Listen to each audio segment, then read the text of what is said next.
Hi. For the next labs, we are going to be moving into using models for the human um, systems that we're doing. And the first system that we're actually doing is the reproductive system.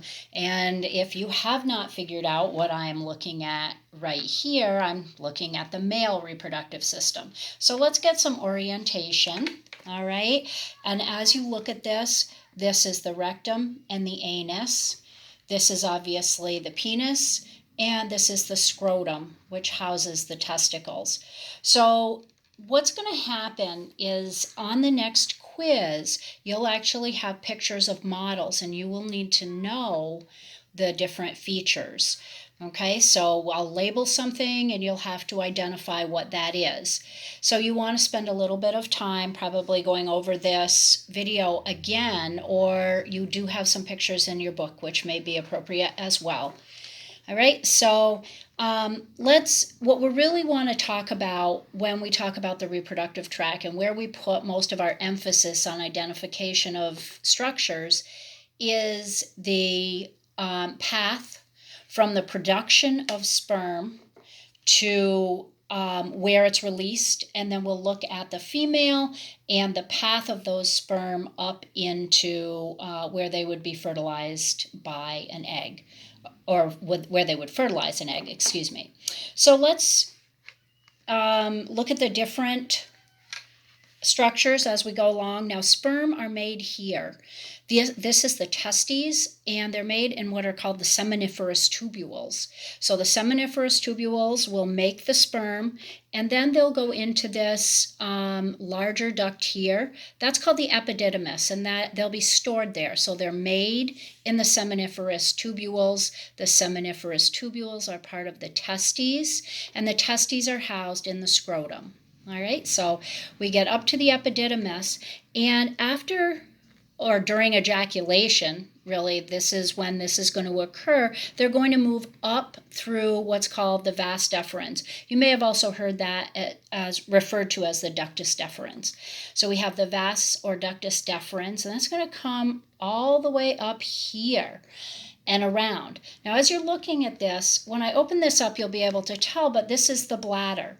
So they've got a long root, all right? And one of the things to remember about their root is by cutting into the vas deferens, you can actually stop the path of the sperm, right? So that's what we call a vasectomy, is when that's clipped, and so sperm cannot make the complete path.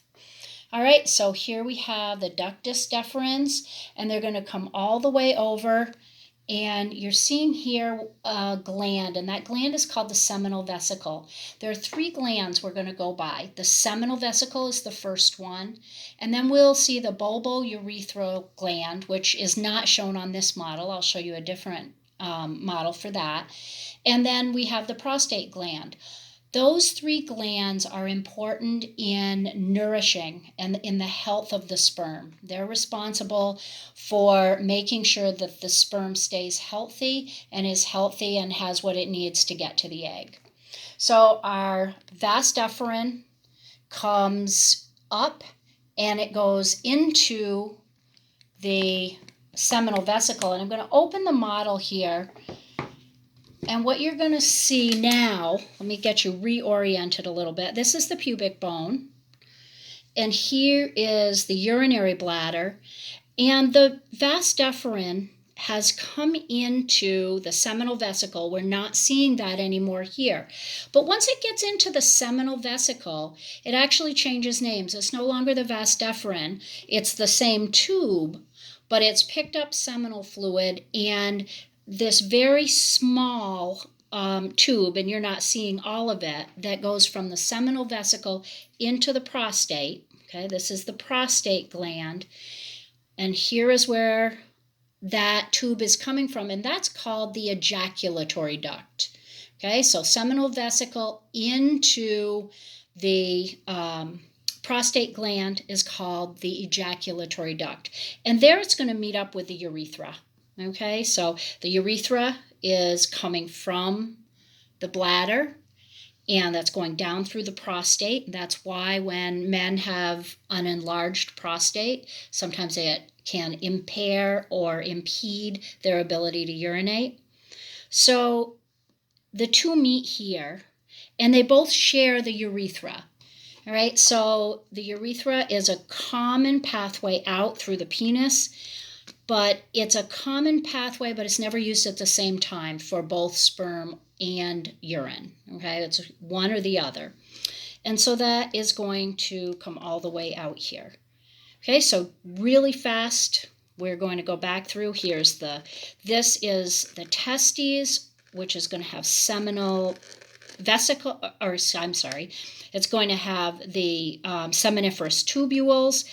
We don't see the epididymis on here, but we'll have the epididymis to the vas deferens, and then the vas deferens is going to go by the seminal vesicle. And when it does that, when it goes through the seminal vesicle, it's going to be called the ejaculatory duct, and it's going to come in and meet the urethra in the prostate gland, and it's going to go, the sperm are going to go out the urethra.